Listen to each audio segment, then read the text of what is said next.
ସର୍ବକାଲେ ବସୟେତୁ ତତଂ ଭୟନ୍ତରୁ। ଏହି ଯେଉଁ ମନ୍ତ୍ର ଶୁଣିଲେ ଏହି ମନ୍ତ୍ରକୁ ବିଛଣାରେ ଶୋଇକି 3 ଥର ପଢ଼ିବା ମାତ୍ରେ ଯେତେ ସୁନ୍ଦରୀ ଝିଅ ହେଇଥାଉ ବା ସୁନ୍ଦରୀ ପଡ଼ିଶା ଘର ଭାଉଜ ତୁମ ପାଖକୁ ଆସିବା ପାଇଁ ବାଧ୍ୟ ହେବ। ଯାହା ଚାହିଁବେ ତାହା କରିବ।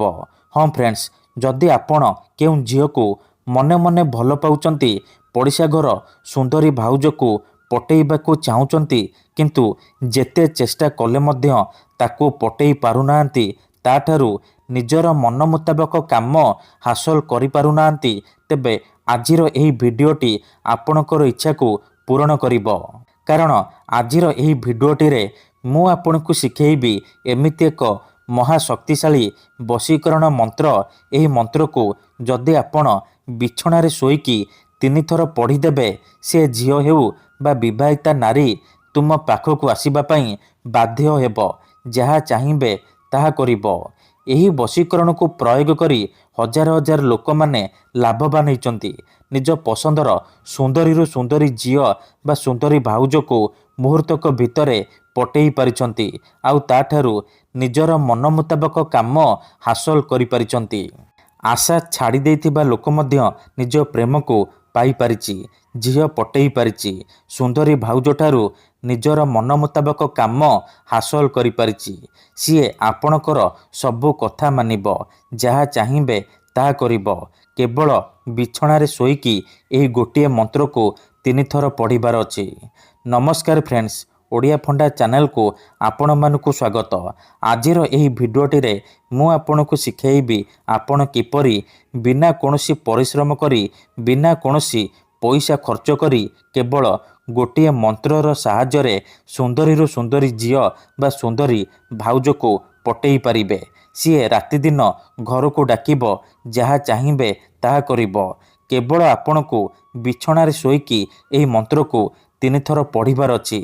ସର୍ବକାଲେ ବସୟେତୁ ତତଂ ଭୟନ୍ତରୁ। ଏହି ମନ୍ତ୍ରକୁ 3 ଥର ପଢ଼ିବାର ଅଛି। ତାପରେ ଦେଖିବେ ଚମତ୍କାର।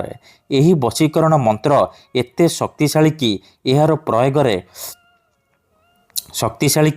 ଏହାର ପ୍ରୟୋଗରେ ଆପଣ ବର୍ଷ ବର୍ଷ ଧରି ଭାଙ୍ଗି ଯାଇଥିବା ପୁରୁଣା ପ୍ରେମକୁ ମଧ୍ୟ ଫେରାଇ ଆଣିପାରିବେ। ଶାଶୁ, ନଣନ୍ଦ, ଦିଅର, ଭାଉଜ କାହାକୁ ବି ନିଜ ବଶରେ କରି ତାଠାରୁ ନିଜର ମନ ମୁତାବକ କାମ ହାସଲ କରିପାରିବେ। କିମ୍ବା ଯଦି କେଉଁ ଝିଅ ଆପଣଙ୍କୁ ଧୋକା ଦେଇଛି, ଛାଡ଼ି ପଳେଇଛି, ଆପଣଙ୍କ ସହିତ କଥା ହେଉନି, ଆପଣଙ୍କର ନମ୍ବର ବ୍ଲକ୍ କରିଦେଇଛି, ଅନ୍ୟ କାହା ସହିତ କଥା ହେଉଛି, ଅନ୍ୟ କାହାକୁ ଭଲ ପାଉଛି, ଆଉ ଆପଣଙ୍କୁ ଭାव ଦେଉନି, ଯଦି ଆପଣ ଏହି ବଶୀକରଣ କରିଦେବେ, ସେ ଝିଅ ଯେତେ ଦୂରରେ ଥିଲେ ମଧ୍ୟ ନିଜେ ଆସିବ, ଆପଣଙ୍କର ପାଦ ତଳେ ପଡ଼ିବ, ଆପଣଙ୍କୁ ଭଲ ପାଉଛି ବୋଲି କହିବ। ଆପଣଙ୍କ ପ୍ରେମରେ ଏମିତି ଦିବାନୀ ହେଇଯିବ କି ଆପଣଙ୍କୁ ନ ଦେଖି ଗୋଟେ ମୁହୂର୍ତ୍ତ ବି ରହିପାରିବନି। ତେବେ ଏହି ବଶୀକରଣକୁ ଆପଣ କିପରି କରିବେ, କେମିତି କରିବେ, ଏହାର ପ୍ରୟୋଗ ବିଧି କ'ଣ, ବିଛଣାରେ ଶୋଇକି ଆପଣ କିପରି ମନ୍ତ୍ର ପଢ଼ିବେ, ମୁଁ ଆପଣଙ୍କୁ ଶିଖେଇବି। ଜାଣିବା ପାଇଁ ଭିଡ଼ିଓଟିକୁ ପୁରା ଧ୍ୟାନ ସହିତ ଶେଷ ପର୍ଯ୍ୟନ୍ତ ଦେଖନ୍ତୁ।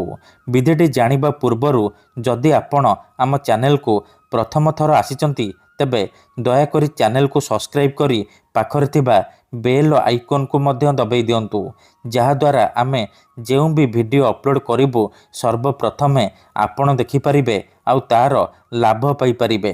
ତେବେ ଚାଲନ୍ତୁ ଜାଣିବା ଏହି ବଶୀକରଣ ଆପଣ କିପରି କରିବେ। ମନେ ରଖନ୍ତୁ, ଏହି ବଶୀକରଣ ବିଧିକୁ ଆପଣ କେଉଁ ବି ବାରରେ କରିପାରିବେ, କିନ୍ତୁ ଯେବେ ବି କରିବେ ରାତିରେ ଶୋଇବା ପୂର୍ବରୁ କରିବେ। ନିଜ ବିଛଣାରେ ଶୋଇକି ଆପଣ ଏହି ବଶୀକରଣ କରିବେ। ପ୍ରଥମେ ଆପଣ କ'ଣ କରିବେ, ଭଲ ଭାବରେ ହାତ ଗୋଡ଼ ମୁହଁ ଧୋଇକି ସଫା ବସ୍ତ୍ର ପିନ୍ଧିକି ନିଜ ବିଛଣା ଉପରେ ପୂର୍ବ ଦିଗକୁ ମୁଣ୍ଡ କରିକି ଶୋଇପଡ଼ିବେ। ତାପରେ ଆଖି ବନ୍ଦ କରିକି ସେଇ ଝିଅ ବା ନାରୀକୁ ମନେ ମନେ ଭାବିବେ, ତାର ନାମ 3 ଥର କହିବେ, ତାପରେ ଏହି ମନ୍ତ୍ରକୁ 3 ଥର ପଢ଼ିବେ। ସର୍ବକାଲେ ବସୟେତୁ ତତଂ ଭୟନ୍ତରୁ। ମନ୍ତ୍ର 3 ଥର ପଢ଼ି ସାରିବା ପରେ ପବନରେ ଗୋଟିଏ ଥର ଫୁଙ୍କିଦେବେ। ଏହିପରି ଆପଣ ଲଗାତାର 3 ଦିନ ପର୍ଯ୍ୟନ୍ତ ରାତିରେ ଶୋଇବା ପୂର୍ବରୁ କରିବେ। ପ୍ରଥମ ଦିନରୁ ହିଁ ପ୍ରଭାବ ପଡ଼ିବା ଆରମ୍ଭ ହୋଇଯିବ। ସେ ଝିଅ ହେଉ ବା ନାରୀ ଆପଣଙ୍କ ଆଡ଼କୁ ଆକର୍ଷିତ ହେବାକୁ ଲାଗିବ।